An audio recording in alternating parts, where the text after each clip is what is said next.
Hi, Primary 3. So today we're going to learn a little bit about the Vikings. So for the first part of our research, for our information booklets that we're going to produce, we're just going to think a little bit about who were the Vikings. So this is just a little introduction for you to get to know the Vikings and who they were, where they came from, and a very small bit about what they did and where they went when they came to Britain. So Vikings were people that came from what we call Scandinavia, which is a part of Northern Europe, and those countries were Sweden, Norway, and Denmark. And I'll show you a little map in a little bit to show you exactly where those countries were. So they came from colder lands and they were searching for new lands, new riches to come in and get for their own people. Most Vikings lived on farms in houses made of wood, stone, or blocks of turf. So they would make their own houses, and they would be made really simply from wood, stone, or blocks of turf. And here's an example of what a Viking house would traditionally have looked like. When the Vikings came to our country, then they decided that they wanted to be craftsmen or traders. And a trader is somebody who takes stuff like fish or bread or crops that they've grown and then goes and sells them to somebody else. So they might do that by going on road, or they might do that by going overseas and going to another country to sell things. And Viking women did all the household jobs. Viking children didn't go to school. Instead, they stayed at home and helped around the home, and they learnt stories from their parents.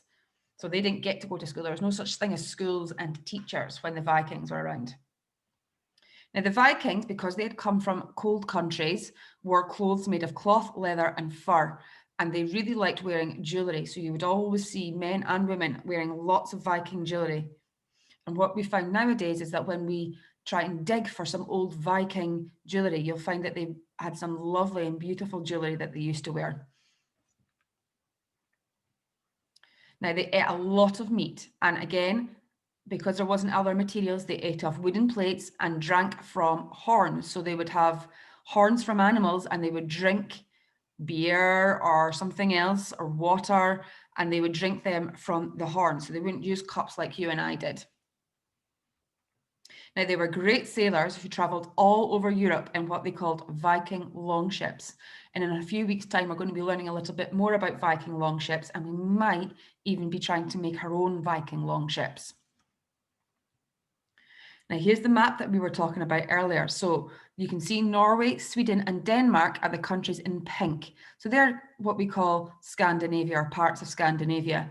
And the Vikings sailed from those countries and came to our country. Now, we would call it invaded because they came in and they took over parts of Scotland and a large part of England that you can see from the map. So the red bits are where the Vikings decided to stay and settle. So they didn't just come in, take all our gold and our jewellery and then sail off. They actually decided to stay in parts of Scotland and parts of England.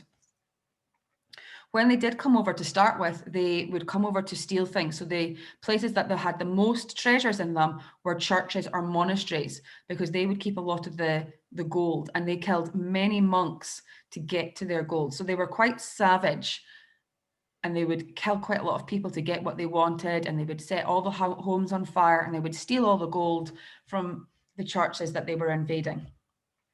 The Vikings were great warriors, so they were really known for being fantastic in battle. So they used spears, and their shields were a really important part of how they fought. And again, something that we're going to learn about later on, and we're potentially going to try and make our own Viking shields as well. But if you think about great warriors, people will often say that the Vikings were some of the best warriors. Now, when they came to Britain, they captured a large part of north of England. So that big pink bit that you see on this map, that is where they captured, and they stayed and they settled in these areas. The only part that they didn't capture was this part in green. And in those days, it was called Wessex. So you probably include a little bit of London in that. So they didn't manage, the people who lived in Wessex managed to fight off the Vikings from coming and capturing their lands. Now, as we've already seen, they had their own alphabet, and that's what we used last week to do our codes with. And they are called runes. So their alphabet was called runes, and these symbols were often carved into stones. And that's how we found out about Vikings, is that we uncover stones and see what they've written. Now, the Vikings as well had their own religion and worshipped their own gods. And again, we're going to find out a little bit more about all the different gods that the Vikings worshipped. But they were very different to us. They didn't believe in God, but they had their own Viking gods that they believed in. The most popular god was Thor. Now, you might have heard of Thor as a superhero in Marvel Comics, but he's been around a long time before that. So he was a Viking god, and Thor ruled the skies, the storms, and the thunder. And you can see there that he's got his hammer, like you see in the movies nowadays. But he wasn't invented as part of Marvel. He has been around for a very long time, and the Vikings saw him as their most important god. So the Vikings bought and sold things using coins, which are measured by weight. And you can see an example of an old Viking coin here. They were really heavy, and the heavier they were, the more things that you got to buy with them.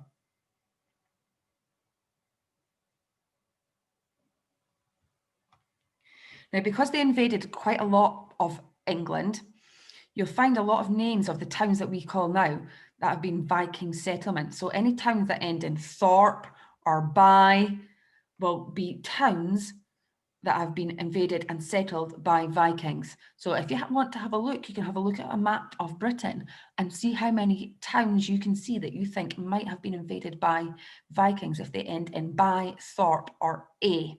Have a look, it's quite good fun to see if you can spot any. But one of the most important and biggest Viking towns was York, or as the Vikings called it, Jorvik. And if you were to visit York today, you'd still see that they've got loads of things about Vikings in their town. And they've got a really big museum called the Jorvik Museum that I remember visiting when I was a child and loving. And that's still there nowadays. But that York was the biggest town that they settled in, which is in sort of the middle of England. Again, you can have a little look of the map of Britain and see if you can find the town of York. So what I would like you to do today, girls and boys, is to start to think about your own information booklet. Now, you can create this however you like. You can be super clever and do it as a PowerPoint on your computer, or you can use apps like Book Creator, which is a fantastic app to use to create your own information booklet, or you can keep it nice and simple and you can just create it your own little book by folding up bits of paper. You can do it however you want to. So today I would like you to design your front cover for your Viking book, and you can decide what you want to put on that front cover. You could put a Viking shield, you could put a picture of a Viking, you could put whatever you would like. And then on your first page of your information booklet, I would like you to write, who were the Vikings? Now you can do a little bit of research yourself to find out some more, or you can use the information that you've learned from me today, because we learned quite a lot today, just some little bits of information to help you. I'll put the information into your assignment section in your folder as well. But remember, you write as much as you can or as you would like, and you can add pictures in there as well to make your information booklet look interesting to read. Have fun. Bye.